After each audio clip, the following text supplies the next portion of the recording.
Hello and welcome, I'm Raziel and it's Thursday, so let's talk some lore. And in my usual way, I'm going to talk about.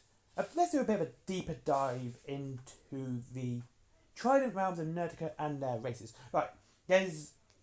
Why is it called a Trident realm of Nertica or whatever?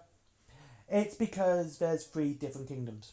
It's literally nothing to do with weapon. It's literally three different kingdoms. Just to make sure I got these right, I'm going to read it. What they're called: Medusif, Miriam, and Illithish. So many consonants. These are definitely going to be Scrabble winners for you guys. Anyway, so they're not natural. They are not natural. They are unnatural magical beings. They were forced into being by two different gods. You have Chiron, who's rescued him, and you have the God of War. Now, the God of War they sort of went, hey, let's make some things, right? Let's make some creatures of land and sea. And Chiron was like, that sounds good. And then the Dark Smith, the War God, went, yeah, let's make it as painful as possible. Almost as painful as inviting your family around for Christmas dinner. So that's a basic thing, and they just really decided to hurt as many people as possible just because, well, the God of War did, just because, and that's it.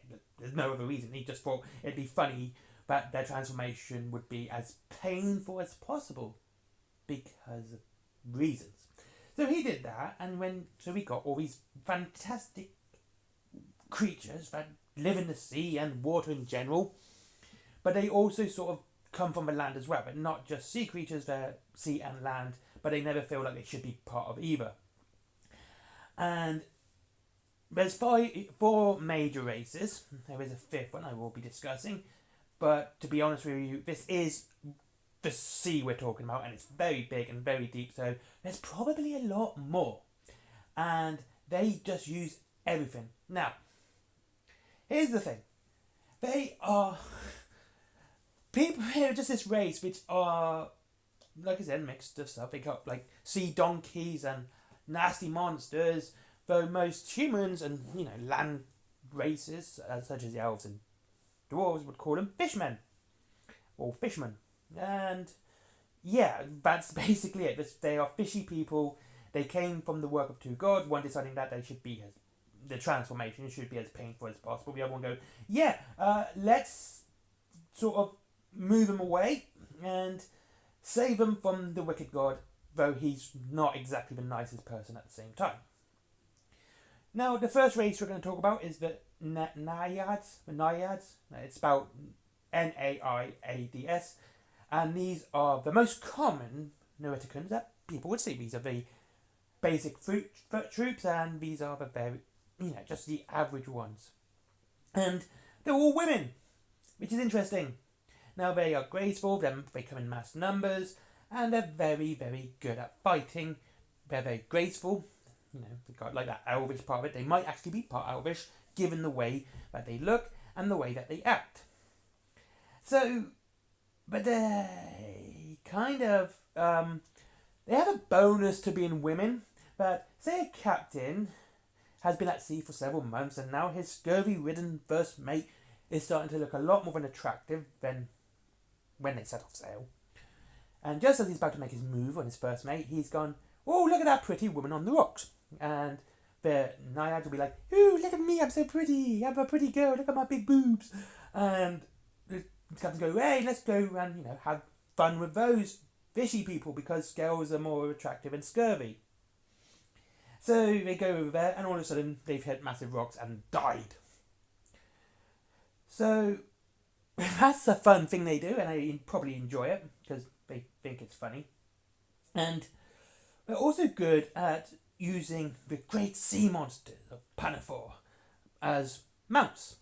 Not the way that the sailors would want to mount them, ridden monsters, ridden creatures. And they would use, a worm to carry them into battle. And they also use ironic weapons. Like, one of their major weapons is a harpoon launcher, which would obviously be used by whalers and, fishermen. And they find it funny that they're using them now against, the land animals, the land people. And, yeah. So they're quite good. The next is the placoderms.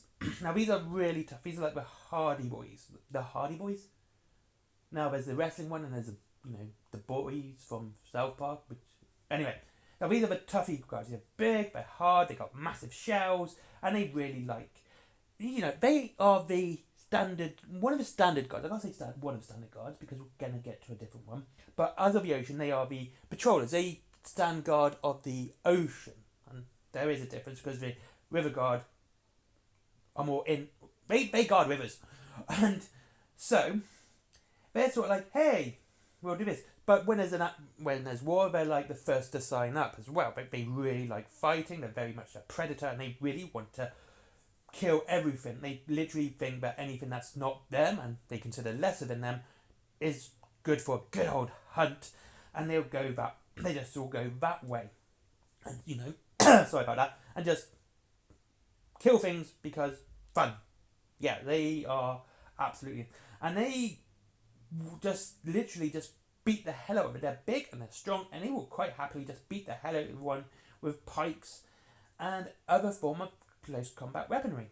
As they look like some deep sea creature. They got sharp beaks, and again this mixture between, you can see the mixture between land and sea creatures. And the next is the few. Now the few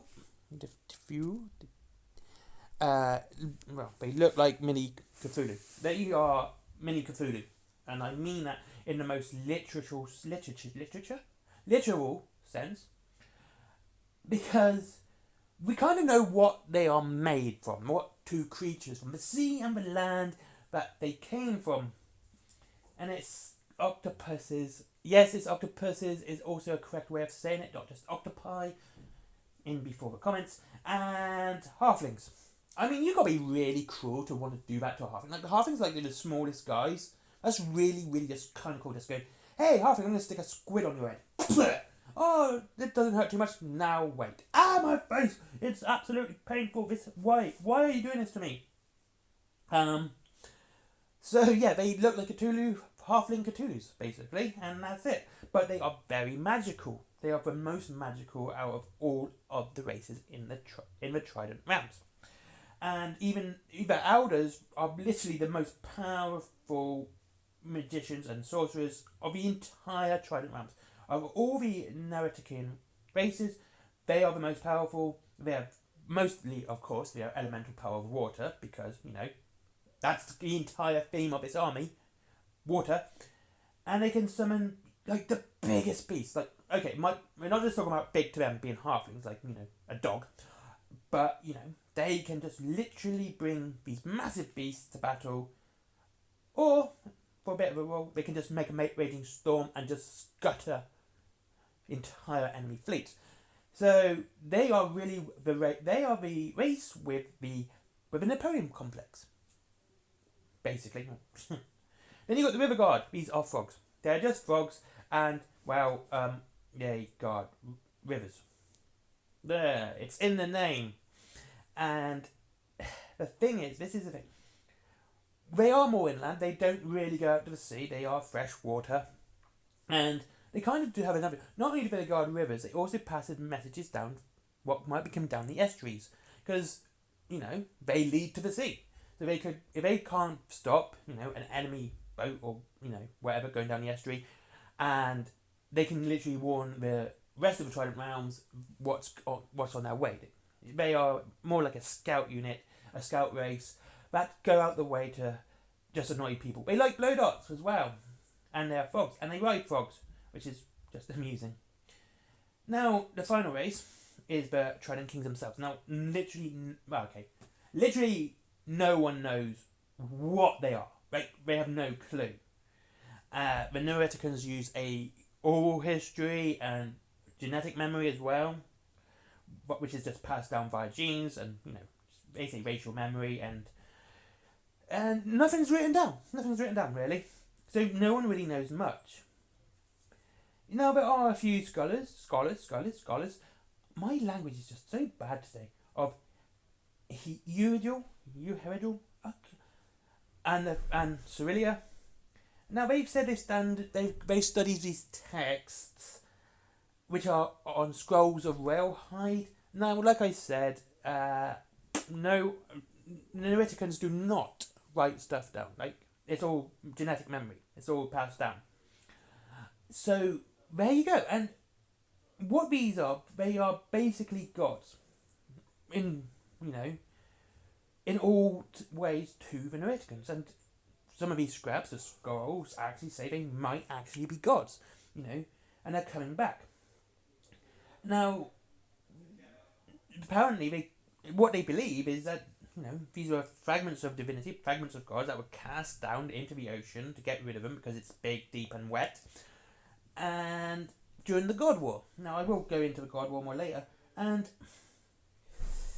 sort of nothing happened for thousands of years, and they just didn't know what to do. And then they were drawn to worthy avatars, and suddenly they got life again. And so that's what's meant to happen.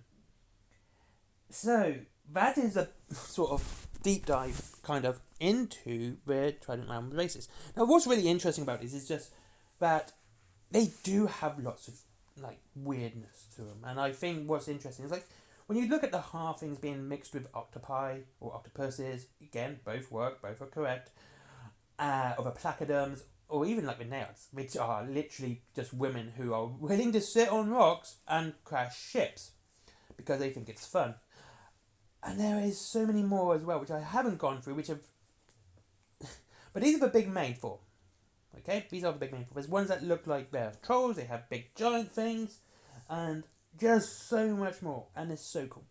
Now, that's it for today's video. It is a nice lore video on fishy people, and that's it.